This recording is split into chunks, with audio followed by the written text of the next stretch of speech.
পাঠকেরা, তোমরা দেখছো স্বপ্ন পূরণ এডুকেশন চ্যানেল। আমরা প্রতিদিনের মতন আজকেও নিয়ে চলে এসেছি কিছু গুরুত্বপূর্ণ প্রশ্ন ও উত্তরের ভিডিও নিয়ে বাংলায় গুরুত্বপূর্ণ প্রশ্ন উত্তরের ভিডিওগুলো প্রতিদিন পাওয়ার জন্য আমাদের চ্যানেলটি লাইক, কমেন্ট, শেয়ার এবং সাবস্ক্রাইব করে নিও। সাবস্ক্রাইব করে বেল আইকনটি প্রেস করে নিও, তাহলে নতুন নতুন ভিডিও নোটিফিকেশনগুলো তোমরা খুব সহজেই পেয়ে যাবে। আপকামিং পরীক্ষার জন্য এই প্রশ্ন উত্তরগুলো কিন্তু খুব গুরুত্বপূর্ণ, তাই ভুলেও কেউ ভিডিওটা স্কিপ করো না, পুরো ভিডিওটা অবশ্যই মনোযোগ সহকারে দেখো এবং তোমরা প্রশ্নগুলো দেখা মাত্রই কমেন্ট বক্সে উত্তর করার চেষ্টা করো এবং সর্বশেষে কমেন্ট বক্সে কমেন্ট করে জানিও এই প্রশ্ন উত্তরগুলো 20টির মধ্যে তোমরা কটি সঠিক উত্তর দিতে পেরেছো।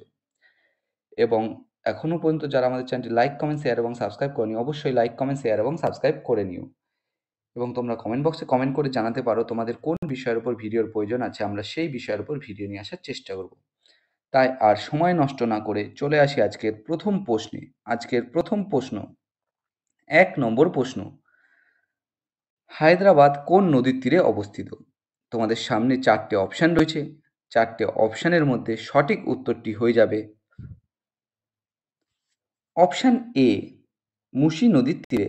হায়দ্রাবাদ মুসি নদীর তীরে অবস্থিত। পরবর্তী প্রশ্ন, 2 নম্বর প্রশ্ন, আনন্দমঠ উপন্যাসটি কবে প্রকাশিত হয়? তোমাদের সামনে 4টে অপশান রয়েছে। 4টে অপশানের মধ্যে সঠিক উত্তরটি হয়ে যাবে অপশান এ, 1882 সালে। আনন্দমঠ উপন্যাসটি 1882 সালে প্রকাশিত হয়। এটি কিন্তু বঙ্কিমচন্দ্র চট্টোপাধ্যায়ের রচিত উপন্যাস। এই উপন্যাসটি বঙ্কিমচন্দ্র চট্টোপাধ্যায় প্রথম বঙ্গদর্শন পত্রিকায় প্রকাশিত হয়েছিল। পরে কিন্তু এটি গ্রন্থাগারে প্রকাশিত হয়। পরবর্তী প্রশ্ন, 3 নম্বর প্রশ্ন, ভারতের প্রথম রেলপথ প্রতিষ্ঠা হয়। তোমাদের সামনে 4টে অপশান রয়েছে। 4টে অপশানের মধ্যে সঠিক উত্তরটি হয়ে যাবে অপশান সি, মুম্বাই থেকে থানে। ভারতের প্রথম রেলপথ প্রতিষ্ঠিত হয় মুম্বাই থেকে থানে। এটি কিন্তু প্রতিষ্ঠা হয়েছিল 1853 সালের 16ই এপ্রিল কিন্তু প্রতিষ্ঠা হয়েছিল এবং এখানে কিন্তু 14টি কোচ ছিল। 14টি কোচ এবং প্রথম যাত্রায় কিন্তু 400 জনকে নিয়ে গেছিল 14টি কোচে এবং এটার মোট দূরত্ব কিন্তু ছিল 34 কিলোমিটার। 34 কিলোমিটার। ভারতের প্রথম রেলপথ 1853 সালে 16 এপ্রিল প্রতিষ্ঠিত হয়েছিল। 34 কিলোমিটার পথ ছিল এবং 14টি কোচ 400 জন যাত্রীকে বহন করে নিয়ে গেছিল। পরবর্তী প্রশ্ন, 4 নম্বর প্রশ্ন, ওয়ার্ল্ড প্রেস ফ্রিডম ডে পালন করা হয় প্রতি বছর কোন দিন? তোমাদের সামনে 4টে অপশান রয়েছে। 4টে অপশানের মধ্যে সঠিক উত্তরটি হয়ে যাবে অপশান বি, 3রা মে। ওয়ার্ল্ড প্রেস ফ্রিডম ডে পালন করা হয় প্রতি বছর 3রা মে দিন। এটি কিন্তু 1993 সাল থেকে চালু হয়েছে। 1993 সাল থেকে কিন্তু চালু হয়েছে এই ওয়ার্ল্ড প্রেস ফ্রিডম ডেটা। পরবর্তী প্রশ্ন, 5 নম্বর প্রশ্ন, হরমোন কে আবিষ্কার করেন? তোমাদের সামনে 4টে অপশান রয়েছে। 4টে অপশানের মধ্যে সঠিক উত্তরটি হয়ে যাবে অপশান এ, স্টার্লিং। হরমোন আবিষ্কার করেন স্টার্লিং। পরবর্তী প্রশ্ন, 6 নম্বর প্রশ্ন, মাউন্টব্যাটেন প্ল্যান গ্রহণের সময় ভারতের জাতীয় কংগ্রেসের সভাপতি কে ছিলেন? তোমাদের সামনে 4টে অপশান রয়েছে। 4টে অপশানের মধ্যে সঠিক উত্তরটি হয়ে যাবে অপশান ডি, আচার্য জে.বি. কৃপালিনী। মাউন্টব্যাটেন প্ল্যান গ্রহণের সময় ভারতের জাতীয় কংগ্রেসের সভাপতি ছিলেন আচার্য জে.বি. কৃপালিনী। এই মাউন্টব্যাটেন প্ল্যান কিন্তু পরিকল্পনা গ্রহণ করা হয়েছিল 19শে জুন 1947 সালে। 1947 সালের 19শে জুন কিন্তু এই মাউন্টব্যাটেন পরিকল্পনা গ্রহণ করা হয়েছিল। পরবর্তী প্রশ্ন, 7 নম্বর প্রশ্ন, মৌর্যদের রাজধানী কোথায় অবস্থিত? তোমাদের সামনে 4টে অপশান রয়েছে। 4টে অপশানের মধ্যে সঠিক উত্তরটি হয়ে যাবে অপশান এ, পাটালিপুত্র। মৌর্যদের রাজধানী পাটালিপুত্রে অবস্থিত ছিল। বর্তমানে কিন্তু এটি বিহারের পাটনা জেলার কাছে অবস্থিত। পরবর্তী প্রশ্ন, 8 নম্বর প্রশ্ন, ইস্টার্ন হিমালয়ান সাবরিজিয়ানে কোন ন্যাশনাল পার্কটি বৃহত্তম? তোমাদের সামনে 4টে অপশান রয়েছে। 4টে অপশানের মধ্যে সঠিক উত্তরটি হয়ে যাবে option B, Namdapha national park. Eastern Himalayan sub রিজিয়নে নামদাফা ন্যাশনাল পার্কটি কিন্তু বৃহত্তম। এটি কিন্তু অরুণাচল প্রদেশে অবস্থিত এবং 1985 বর্গ কিলোমিটার এলাকা জুড়ে কিন্তু অবস্থিত। পরবর্তী প্রশ্ন, 9 নম্বর প্রশ্ন, ভারতে জিএসটি কার্যকর হয় কোন তারিখ থেকে? তোমাদের সামনে 4টে অপশান রয়েছে। 4টে অপশানের মধ্যে সঠিক উত্তরটি হয়ে যাবে অপশান বি, 1 জুলাই 2017। ভারতে জিএসটি কার্যকর হয় 1 জুলাই 2017 থেকে। পরবর্তী প্রশ্ন, 10 নম্বর প্রশ্ন, অভিনব ভারত নামক গুপ্ত সমিতি কে আয়োজন করেছিলেন? তোমাদের সামনে 4টে অপশান রয়েছে। 4টে অপশানের মধ্যে সঠিক উত্তরটি হয়ে যাবে অপশান বি, ভি.ডি. সাভারকার। অভিনব ভারত নামক গুপ্ত সমিতি আয়োজন করেছিলেন ভি.ডি. সাভারকার। পরবর্তী প্রশ্ন, 11 নম্বর প্রশ্ন, কোন রাজনৈতিক নেতার অন্যতম স্লোগান ছিল গরিবি হাটাও? তোমাদের সামনে 4টে অপশান রয়েছে। 4টে অপশানের মধ্যে সঠিক উত্তরটি হয়ে যাবে অপশান সি, ইন্দিরা গান্ধী। ইন্দিরা গান্ধী রাজনৈতিক নেতার অন্যতম স্লোগান ছিল গরিবি হাটাও। এই গরিবি হাটাও স্লোগানটি কিন্তু প্রথম ইন্দিরা গান্ধী দিয়েছিল 1971 সালে। 1971 সালে প্রথম কিন্তু এই গরিবি হাটাও স্লোগানটি দিয়েছিল ইন্দিরা গান্ধী। পরবর্তী প্রশ্ন, 12 নম্বর প্রশ্ন, কোন দেশকে বলা হয় ইউরোপের ককপিট?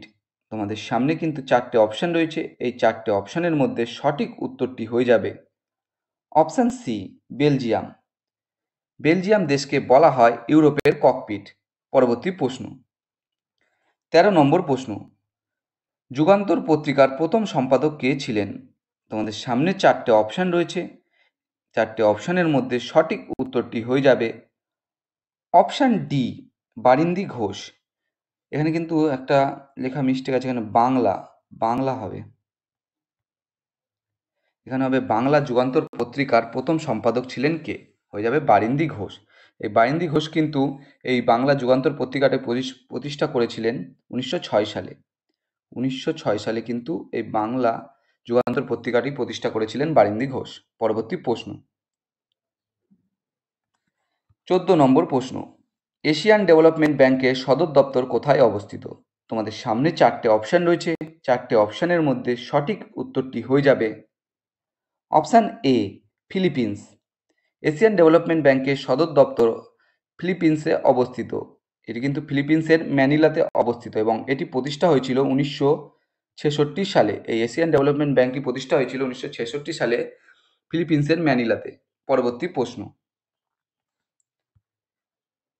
15 নম্বর প্রশ্ন, কত সালে মহাত্মা গান্ধী হরিজন সেবক সংঘ প্রতিষ্ঠা করেন? তোমাদের সামনে 4টে অপশান রয়েছে। 4টে অপশানের মধ্যে সঠিক উত্তরটি হয়ে যাবে অপশান ডি, 1932 সালে। 1932 সালে মহাত্মা গান্ধী হরিজন সেবক সংঘ প্রতিষ্ঠা করেন। পরবর্তী প্রশ্ন, 16 নম্বর প্রশ্ন, ডক্টর সি.ভি. রামন কোন সালে পদার্থবিদ্যায় নোবেল পুরস্কার জেতেন? তোমাদের সামনে 4টে অপশান রয়েছে। 4টে অপশানের মধ্যে সঠিক উত্তরটি হয়ে যাবে অপশান এ, 1930 সালে। Doctor CV. রামন 1930 সাল পদার্থবিদ্যায় নোবেল পুরস্কার জেতেন। ইনি কিন্তু রামন এফেক্টের জন্য 1930 সালে পদার্থবিদ্যায় নোবেল পুরস্কার জেতেন। পরবর্তী প্রশ্ন, 17 নম্বর প্রশ্ন, ভারতের প্রথম আইন কর্মকর্তা কে? তোমাদের সামনে 4টে অপশান রয়েছে। 4টে অপশানের মধ্যে সঠিক উত্তরটি হয়ে যাবে অপশান এ, ভারতের অ্যাটর্নি জেনারেল। ভারতের প্রথম আইন কর্মকর্তা ভারতের অ্যাটর্নি জেনারেল। পরবর্তী প্রশ্ন, 18 নম্বর প্রশ্ন, কলকাতায় ভারতের প্রথম মহিলা কলেজ প্রতিষ্ঠিত হয় কোন সালে? তোমাদের সামনে 4টে অপশান রয়েছে। 4টে অপশানের মধ্যে সঠিক উত্তরটি হয়ে যাবে অপশান এ, 1879 সালে। কলকাতায় ভারতের প্রথম মহিলা কলেজ প্রতিষ্ঠিত হয় 1879 সালে।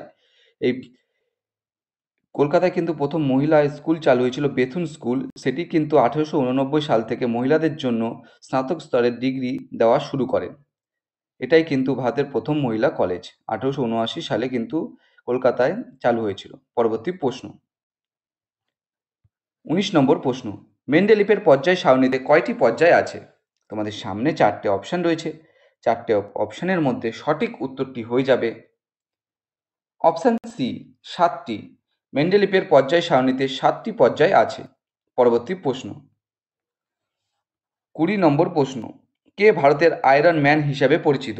তোমাদের সামনে 4টে অপশন রয়েছে। 4টে অপশনের মধ্যে সঠিক উত্তরটি হয়ে যাবে অপশন সি, সর্দার বল্লভভাই প্যাটেল। সর্দার বল্লভভাই প্যাটেল ভারতের আয়রন ম্যান নামে পরিচিত। বন্ধুরা, তোমাদের জন্য আজকে এই 20টাই প্রশ্নোত্তর ছিল। 20টা প্রশ্নোত্তরের মধ্যে তোমরা কটি সঠিক উত্তর দিতে পেরেছো অবশ্যই কমেন্ট বক্সে কমেন্ট করে জানিও। এবং তোমরা যদি এই প্রশ্নোত্তরগুলো পেয়ে উপকৃত হয়ে থাকো অবশ্যই আমাদের চ্যানেলটি লাইক, কমেন্ট, শেয়ার এবং সাবস্ক্রাইব করে দিও এবং বেল আইকনটি প্রেস করে নিও। তাহলে বেল আইকনটি প্রেস করে নিলে নতুন নতুন ভিডিও নোটিফিকেশনগুলো তোমরা খুব সহজেই পেয়ে যাবে। এবং তোমরা তোমাদের বন্ধু বান্ধব এবং আত্মীয় স্বজন যারা চাকরির পরীক্ষার জন্য প্রস্তুতি নিচ্ছে তাদের সবাইকে এই ভিডিওগুলো শেয়ার করে দিও, যাতে তারাও আপকামিং পরীক্ষায় এই প্রশ্নোত্তরগুলো পেয়ে উপকৃত হতে পারে। এবং তোমরা কমেন্ট বক্সে কমেন্ট করে জানাতে পারো তোমাদের কোন বিষয়ের উপর ভিডিওর প্রয়োজন আছে, আমরা সেই বিষয়ের উপর ভিডিও নিয়ে আসার চেষ্টা করব। এবং তোমরা কিন্তু আমাদের চ্যানেলটি অবশ্যই লাইক, কমেন্ট, শেয়ার এবং সাবস্ক্রাইব করে দিও। দেখা হচ্ছে আবার নতুন একটি ভিডিওতে তোমাদের সঙ্গে। পরবর্তী ভিডিওতেই কিন্তু আবার তোমাদের সঙ্গে আমাদের দেখা হবে। ধন্যবাদ সবাইকে।